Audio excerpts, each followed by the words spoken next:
Hello friends, welcome to Genius Classes. Friends, यह video आपकी daily current affair की है। ठीक है, इस वीडियो में आपको अच्छे अच्छे इम्पोर्टेंट क्वेश्चन दिखाई देंगे आज। ठीक है, इस वीडियो में हमने 15 क्वेश्चन करे हैं और साथ में जो निधन वाले क्वेश्चन है, मृत्यु वाले क्वेश्चन है, वो मैंने अलग डाल दिए क्योंकि कल हमारे पास क्वेश्चन कुछ ज़्यादा ही बन गए थे। ठीक है, अब मैं क्वेश्चन कम कर लूँ, ये कॉम्प्रोमाइज़ तो मेरे बस का नहीं है करना। ठीक है, इसलिए मैंने क्वेश्चन को ज़्यादा ऐड कर दिया है। सिर्फ 2 क्वेश्चन एक्स्ट्रा वो निधन वाले हैं, वो कोई ज़्यादा डिटेल में नहीं करेंगे। बाकी आज आपकी वीडियो बहुत ही स्पेशल होने वाली है, इसलिए वीडियो शुरू होने से पहले ही लाइक कर दो। ठीक है, जो स्टूडेंट चैनल को फर्स्ट टाइम विजिट कर रहा है वो सब्सक्राइब करिए और साथ ही साथ अपने फ्रेंड्स को शेयर करिए। चलो वीडियो को स्टार्ट करते हैं। आज डेट है 13 मई 2020। पहला क्वेश्चन, प्रधानमंत्री नरेंद्र मोदी जी ने आत्मनिर्भर भारत अभियान के तहत कितने करोड़ रुपए के आर्थिक पैकेज की घोषणा की है? तो कितने करोड़ रुपए के आर्थिक पैकेज की घोषणा की है? 20 लाख करोड़ रुपए। हालांकि ये किस प्रकार से वितरित होंगे, किस प्रकार से नहीं होंगे, इसके बारे में कोई जानकारी रात उन्होंने नहीं दी। आपको पता है रात मोदी जी लाइव आए थे और देश की जनता को संबोधित किया था। ठीक है, जो हमारे एग्ज़ाम में ना होके हमारे लिए जो ज़रूरी चीज़ें बनती है उनके बारे में बात करते हैं। जैसा कि रात पीएम मोदी जी लाइव आए थे, लाइव आने पर उन्होंने कुछ बातें हमें याद दिलाई और कुछ बातें हमारी नॉलेज में डाली। क्या बातें हैं वे? पीएम ने कहा, प्रधानमंत्री नरेंद्र मोदी जी ने कहा कि लॉकडाउन 4.0 जरूर लगेगा। ठीक है, उन्होंने क्या कहा? लॉकडाउन 4.0 लगेगा तो जरूर, लेकिन उसके तरीके नए होंगे। ठीक है ना, उसकी जो रंग रूप रेखा होगी वो नई होगी। यहाँ से आप समझ सकते हो कि जो लॉकडाउन 4 लगेगा उसमें आपको कुछ ना कुछ छूट दी जाएगी। ठीक है, पहले की अपेक्षा उसमें ढील बरती जाएगी, नियमों का पालन करने के साथ साथ आपको कुछ छूट अवश्य दी जाएगी। साथ में उन्होंने बताया कि 20 लाख करोड़ रुपए का वितरण होगा। ठीक है, और उन्होंने जब लोगों को ये नहीं पता चला कि 20 लाख करोड़ रुपए कितने होते हैं, तो उन्होंने लोगों को एक एग्जाम्पल बताया कि यह देश की जीडीपी का 10% होता है। तो आपको ये भी याद रखना है कि जीडीपी का कितने परसेंट था? 10% था, क्योंकि आगामी परीक्षा में आपसे क्वेश्चन पूछ सकता है।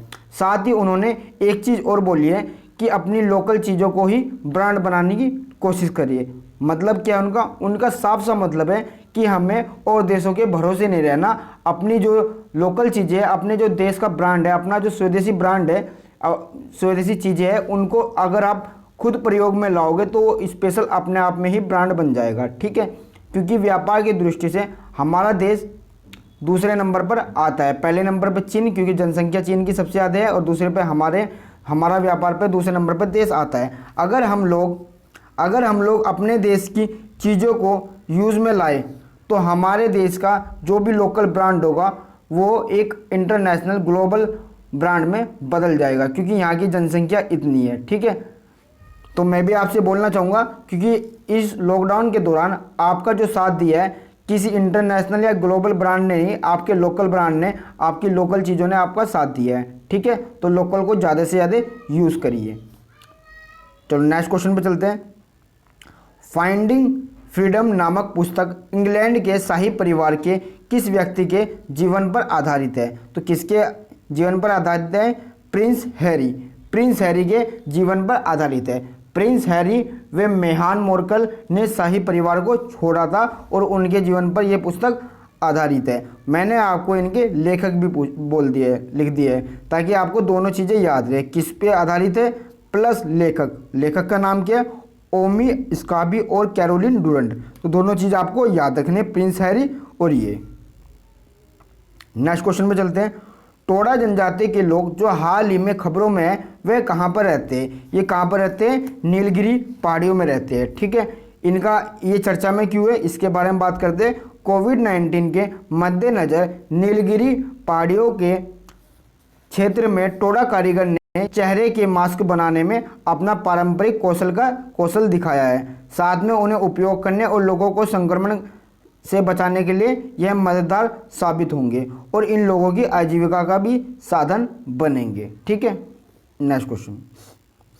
नवीन और नवीकरणीय ऊर्जा मंत्रालय के सचिव का पदभार किसने संभाला है? ये कुछ नियुक्ति होती है जो मोस्ट इंपोर्टेंट होती है। तो इनका नाम क्या है? इंदु शेखर चतुर्वेदी। क्या नाम है? इंदु शेखर चतुर्वेदी, इन्होंने नवीन और नवीकरणीय ऊर्जा मंत्रालय के सचिव का पदभार संभाला है। ठीक है, ये किसका स्थान लेंगे? ये आनंद कुमार का स्थान लेंगे। ठीक है, बात करते हैं आनंद कुमार वर्तमान में तो हमारे यही थे नवीन और नवीकरणीय ऊर्जा मंत्रालय के, लेकिन अब आनंद कुमार संस्कृति मंत्रालय के नए सचिव बनेंगे, क्योंकि यहाँ से गए हैं तो कहीं ना कहीं तो पदभार संभालेंगे। तो कौन सा पदभार संभाला है आनंद कुमार जी ने? आनंद कुमार जी ने संस्कृति मंत्रालय के नए सचिव पद का भार संभाला है। नेक्स्ट क्वेश्चन, किस राज्य ने देश की पहली FIR आपके द्वार योजना लॉन्च की है? ये मध्य प्रदेश सरकार द्वारा बहुत ही अच्छा इनोवेटिव पार्ट है एक। ठीक है, इन्होंने बोला है कि आप डायल 100 पे कॉल करोगे, ठीक है, पुलिस जीप आपके घर आएगी और घर से FIR लिख के ले जाएगी।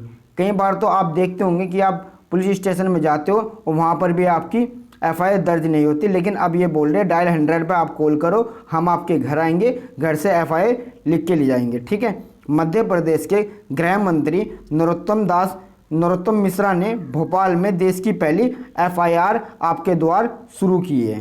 तो आपसे पूछा है मध्य प्रदेश के गृह मंत्री कौन है? नरोत्तम मिश्रा। वो कहाँ से शुरू हुई है?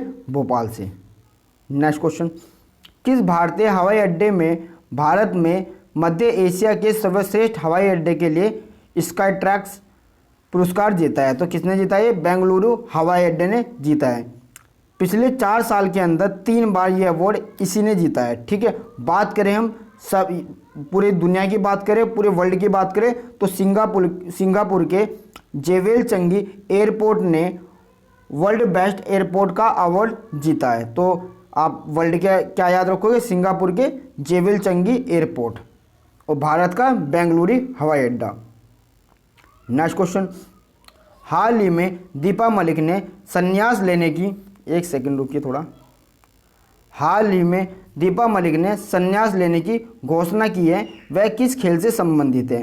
तो आपको दोनों चीज़ याद रखनी है, वो शॉट पुट से संबंधित है और एक पैरा एथलेटिक्स है। आपसे दोनों में से कुछ भी पूछ सकता है, इसलिए मैंने दोनों चीज़ें आंसर में डाल दी है। दीपा मलिक का नाम आप सब लोगों ने सुना होगा। अगर आपने दीपा मलिक का नाम नहीं सुना है या उनके बारे में आपको हल्की फुल्की जानकारी है तो आपके लिए मैं पूरी जानकारी कम्प्लीटली लाया हूँ।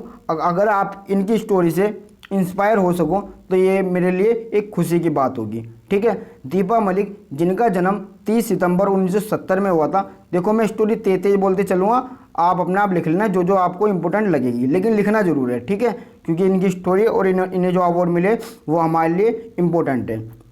शॉटगन व जेवलिन थ्रो के साथ साथ तैराकी एवं मोटरसाइकिलिंग से जुड़ी एक विकलांग भारतीय खिलाड़ी है। अब देखिए, आप विकलांग की बात है, विकलांग है ये, ठीक है, लेकिन उसके बावजूद भी इनमें जज्बा बहुत ज़्यादा है और इन्होंने सफलता भी बहुत ज़्यादा हासिल करी है। जिन्होंने 2016 पैरा ओलंपिक में शॉट पुट में रजत पदक जीतकर इतिहास रचा था। 30 की उम्र में 3 ट्यूमर सर्जरी और शरीर का निचला हिस्सा शून्य हो जाने के बाद उन्होंने न केवल शॉट पुट एवं जेवलिन थ्रो में राष्ट्रीय अंतर्राष्ट्रीय प्रतियोगिता में पदक जीते हैं, बल्कि तैराकी एवं मोटर रेसलिंग में भी कई स्पर्धाओं में हिस्सा लिए हैं। उन्होंने भारत की राष्ट्रीय प्रतियोगिताओं में 33 स्वर्ण तथा 4 रजत पदक प्राप्त करे हैं। ठीक है, वे भारत की पहली ऐसी महिला है जिन्हें हिमालय कार रैली में आमंत्रित किया गया था। वर्ष 2008 तथा 2009 में उन्होंने यमुना नदी में तैराकी तथा स्पेशल बाइक सवारी में भाग लेकर 2 बार Limca Book of World Record में अपना नाम दर्ज कराया। देख लो, 2 बार नाम दर्ज कराया, तो इससे आप समझ सकते हो ये कितने अच्छे खिलाड़ी है और कितनी अच्छी इनकी जज्बात हैं। यही नहीं, सन 2007 में इन्होंने ताइवान तथा 2008 में बर्लिन में जेवलिन थ्रो तथा तैराकी में भाग लेकर रजत एवं कांस्य पदक प्राप्त किया था। कॉमनवेल्थ गेम्स की टीम, ये देखिए मैंने इनका फोटो भी लगा रखा है साथ में, व्हील चेयर पर बैठी है क्योंकि ये विकलांग है।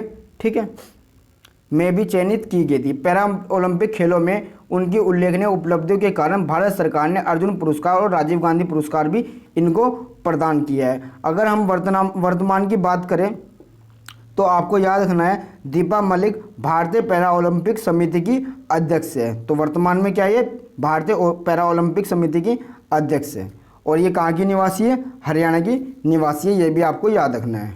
Next question, FIDE chess.com online Nations cup का खिताब किसने जीता है? अगर आप वीडियो को लगातार देख रहे हो तो मैंने आपको इसके बारे में बताया था। फाइड की आपको फुल फॉर्म बताई थी, आप दोबारा भी लिख सकते हो, इंटरनेशनल चेस फेडरेशन। ठीक है, इंटरनेशनल चेस फेडरेशन। इसकी स्थापना कब हुई थी? 20 जुलाई 1924 में, और हेडक्वार्टर कहाँ है इसका? लोजेन में।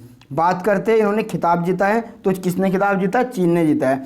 चीन और अमेरिका फाइनल में थे और इनका जो गेम है 2-2 से ड्रॉ हो चुका था, लेकिन राउंड चरण के जो विजेता निकले वो चीन ही निकले हैं। ठीक है, नेक्स्ट क्वेश्चन, उत्तर प्रदेश के किस शहर को स्पोर्ट्स सिटी ऑफ इंडिया के नाम से भी जानते हैं? जब एग्जाम में ये क्वेश्चन आता है तो लोगों का ध्यान जाता ही नहीं मेरठ की तरफ कि मेरठ भी इसका आंसर होगा, लेकिन आज मैंने आपको इसके साथ करंट के साथ ही ये क्वेश्चन ले लिया है। उत्तर प्रदेश के किस शहर को sports city of the India के नाम से जानते हैं? मेरठ को जानते हैं। ठीक है, उत्तर प्रदेश के मेरठ में प्रसिद्ध खेल उपकरण उद्योग में उत्पादन कार्य लॉकडाउन छूट के बाद फिर से शुरू हो गया है। हाल ही में घर पर काम करने की प्रवृत्ति के कारण इंडोर खेल उपकरणों की मांग में वृद्धि देखी गई है। मेरठ खेल के सामान के सबसे बड़े उत्पादकों में से एक है। ठीक है, अब आप इसकी क्वेश्चन की इंपॉर्टेंस समझ चुके होंगे। नेक्स्ट क्वेश्चन, हाल ही में अटल पेंशन योजना ने कितने वर्ष पूरे करे हैं? तो कितने वर्ष पूरे किए? 5 वर्ष पूरे करे। अब 5 वर्ष पूरे करे तो आपको बताना चाहूँगा 9 मई 2015 को पीएम मोदी जी ने कोलकाता में इसको लॉन्च किया था। इस पेंशन की क्या नियम और क्या शर्तें हैं? 18 से 40 वर्ष की आयु होनी चाहिए। कितनी? 18 से 40 वर्ष की आयु होनी चाहिए। आपको कुछ इंस्टॉलमेंट देनी पड़ेगी। उसके बाद 60 वर्ष की आयु के बाद आपको 1000 से 5000 रुपये के बीच में पेंशन प्राप्त होगी। जो भी आप इंस्टॉलमेंट, जो भी पैसे राशि आप भरोगे उसके हिसाब से आपको पेंशन प्राप्त होगी। ये वित्त मंत्रालय द्वारा काम किया जाता है। किसके द्वारा? वित्त मंत्रालय द्वारा। नेक्स्ट क्वेश्चन, सरकार ने गांधी शांति पुरस्कार 2020 नामांकन की प्राप्ति की अंतिम तिथि 15 जून तक बढ़ा दी है। गांधी शांति पुरस्कार प्राप्त करने वालों को क्या पुरस्कार राशि दी जाती है? तो 1 करोड़ रुपया। जो बच्चा एग्ज़ाम दे चुका है, 3 या 4 एग्ज़ाम उसने दिए है, तो उसे पता होगा कि कभी कभी वो अवार्ड की राशि भी पूछ लेता है, तो आपको ये याद रखनी है, ये पूछे जाने वाली एक राशि है। तो क्या कितनी है? 1 करोड़ रुपये। देखो होता क्या था, ये जो डेट थी ये 30 अप्रैल तक थी, यानी कि जो नाम देने की प्रक्रिया थी वो 30 अप्रैल तक थी, लेकिन आपको पता है हालिया की जो स्थिति है, इसलिए इस स्थिति को देखते हुए उन्होंने 30 अप्रैल से बढ़ाकर 15 जून कर दी गई है।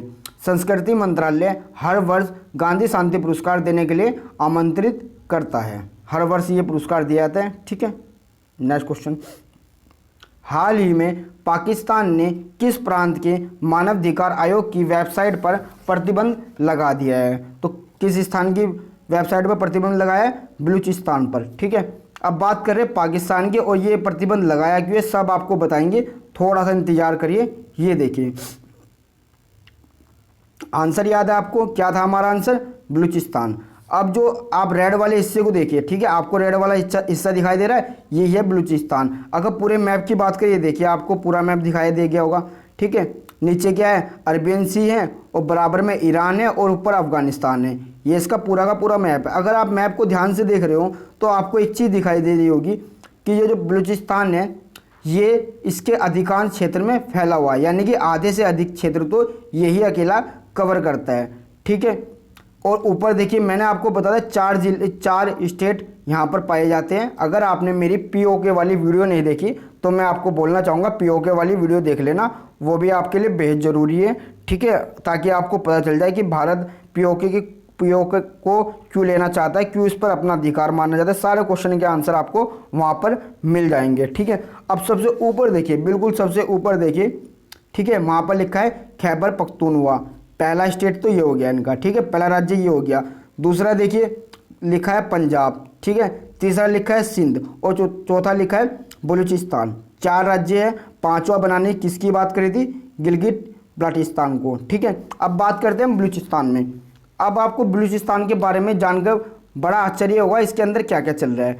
बात करें बलूचिस्तान की, यहाँ पर बलोच जनजातियाँ पाई जाती है। ठीक है, हुआ क्या था जब हमारा देश आज़ाद हुआ था, ठीक है, अंग्रेज लोग बोल के चले गए थे ठीक है भाई हम आप सबको आज़ाद कर रहे हैं, अपना देश अपने आप बनाइए। तो सरदार वल्लभ भाई पटेल ने पूरे के पूरे राज्यों को अपने साथ जोड़ा, जब उसने कहा था हम एक अखंड भारत का निर्माण करेंगे। सरदार वल्लभ भाई पटेल जी को ये जिम्मेदारी दी गई कि सबको अपने देश में जोड़िए, तभी जाके एक अच्छे देश का निर्माण होगा, वरना कोई अलग रहेगा तो कोई अलग रहेगा, फिर कोई फ़ायदा नहीं है इस देश का। ठीक है, तो सरदार वल्लभ भाई पटेल ने तो अपना काम कर लिया था। अब उन्होंने, जिन लोगों ने पाकिस्तान की डिमांड करी थी, वो भी यही सोच रहे थे कि हम भी सबको एक साथ जोड़ ले। एक साथ जोड़ा था उन्होंने, लेकिन वहाँ पर मतभेद हो गया। क्या मतभेद हो गया आपको बताते हैं।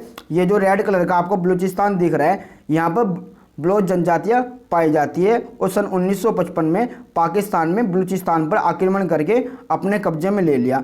इन लोगों की आज भी यही सोच है कि हमें अपना राष्ट्र अलग चाहिए, जैसे हम लोगों ने बांग्लादेश वालों को उन्हें बांग्लादेश दिलवा दिया था। ठीक है, इसी प्रकार से बलूचिस्तान वाले भी कहते हैं कि हमें अपना राष्ट्र अलग चाहिए।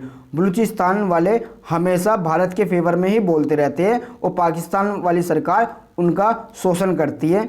तो ये जो अभी आपको बताया, मानव अधिकार आयोग की वेबसाइट पर प्रतिबंध लगाया है, ये प्रतिबंध भी लगाने का कारण यही है क्योंकि पाकिस्तान का जो प्रांत है बलूचिस्तान, वहाँ का जो मानव अधिकार आयोग है, उनका झुकाव भारत की तरफ रहता है। वो सोचते या तो भारत हमें अपने में शामिल कर ले, या हमें पाकिस्तान से छुटकारा दिलाकर एक अलग ही राष्ट्र का निर्माण कर ले।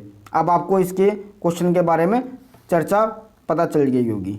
नेक्स्ट क्वेश्चन, किस राज्य की सरकार ने फिर से सीएम जन कल्याण संबल योजना की शुरुआत करी है? तो किस राज्य ने करी है? मध्य प्रदेश राज्य ने इसकी शुरुआत करी है। ठीक है, असल में हुआ क्या था, वर्ष 2018 में इसकी शुरुआत की गई थी। ठीक है, दोबारा से इसकी शुरुआत की गई है। 2018 में स्टार्ट की गई थी, बीच में बंद कर दिया गया था, लेकिन अब दोबारा स्टार्ट हो गई है। इसमें क्या होता है आपको बताएंगे। इसमें जो काम होता है, जो 12th क्लास में, जो 12वीं क्लास में सर्वाधिक अंक लाएंगे, उन 5000 स्टूडेंट को चिन्हित किया जाएगा। यानी कि टॉप 5000 स्टूडेंट कौन सी 12वीं क्लास में जिनके सबसे अच्छे नंबर हैं, उनको सबको 30,000 रुपये दिए जाएंगे। और संबल योजना की पात्र महिलाएं जब बच्चों को जन्म देने वाली होंगी, जन्म देने से पहले उनको 4,000 रुपये दिए जाएंगे, और जन्म देने के बाद उनको 12,000 रुपये दिए जाएंगे। यानी टोटल 16,000 रुपये दिए जाएंगे। ठीक है, अब आप इस क्वेश्चन की इंपोर्टेंस समझ सकते हो। नेक्स्ट क्वेश्चन, किस मंत्रालय के द्वारा चैंपियंस पोर्टल लॉन्च किया गया है? तो MSME मंत्रालय के द्वारा ये लॉन्च किया गया है। बात करें चैंपियंस की, तो आपको सिर्फ फुल फॉर्म याद नहीं रखनी, सिर्फ सुन सकते हो। चैंपियन की फुल फॉर्म क्या है? Creation and harmonious application of modern process. ठीक है, ये क्या काम करेगा?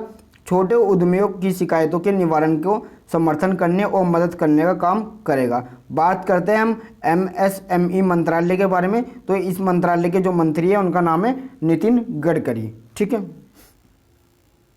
नेक्स्ट क्वेश्चन, किस केंद्रीय मंत्री ने केंद्रीय ओडिशा विश्वविद्यालय की भरोसा हेल्पलाइन को लॉन्च किया? तो किन्होंने लॉन्च किया? रमेश पोखरियाल निशंक ने इन्हें लॉन्च किया। कोविड-19 के कारण छात्रों को हो रही परेशानी को दूर करने के लिए इस हेल्पलाइन को लॉन्च किया है। इस हेल्पलाइन में कॉल करके जो हमारे ओडिशा के स्टूडेंट हैं वो कुछ भी जानकारी प्राप्त कर सकते हैं। बात करते हैं निधन की। मैंने निधन वाले क्वेश्चन अलग लिए हैं। निधन, राजा रंगप्पा नाइक का निधन हुआ है, वो किस क्षेत्र से संबंधित है? तो किस क्षेत्र से संबंधित है? राजनीतिक से संबंधित है। यह पूर्व लोकसभा सदस्य और वरिष्ठ नेता रह चुके हैं। इन्होंने रायचूर लोकसभा का नेतृत्व किया था जब इन्होंने 1996 के आम लोकसभा चुनाव में जनता दल के रूप में सीट जीती थी। यानी कि जनता दल के सदस्य थे। 1996 में ये सांसद बने थे। ठीक है, नेक्स्ट क्वेश्चन, वेट्टी राइट गायक। ठीक है, यानी वेट्टी राइट का निधन हुआ है, वो कौन थी? वो एक गायक थी। ये इंपॉर्टेंट क्यों है आपको बताना चाहूँगा। पहली बात तो कैंसर की वजह से इनका निधन हुआ है। दूसरी बात, 23 वर्ष की उम्र में इन्होंने ग्रैमी पुरस्कार जीत लिया था। कितने वर्ष की उम्र में? 23 वर्ष की उम्र में इन्होंने ग्रैमी पुरस्कार जीत लिया था। जिस सॉन्ग की वजह से ये पुरस्कार जीता उसका सॉन्ग का नाम सुन लीजिए, वेयर इज़ द लव। क्या? वेयर इज़ द लव इस सॉन्ग्स का नाम था जिसकी वजह से इन्हें पुरस्कार मिला था। बात करते हैं वेट्टी राइट की, तो मैंने फ़ोटो भी इनका यहाँ पर लिया गया है। ठीक है, ताकि आप याद करने में आसानी रहे। तो आप याद कर सकते हो वेट्टी राइट कौन थी? जिनका निधन हुआ है वो एक गायिका थी। ठीक है, इनका कैंसर की वजह से निधन हुआ है। और जो इनका 23 वर्ष की उम्र में इन्हें ग्रैमी पुरस्कार मिला था उसका नाम क्या? सॉन्ग का वेयर इज़ द लव। ठीक है, उम्मीद करता हूँ आपको वीडियो पसंद आई होगी। वीडियो पसंद आए तो लाइक करें, साथ ही अपने फ्रेंड को शेयर करें और ज़्यादा से ज़्यादा शेयर करें। शेयर आप बहुत कम करते हो। Thank you so much.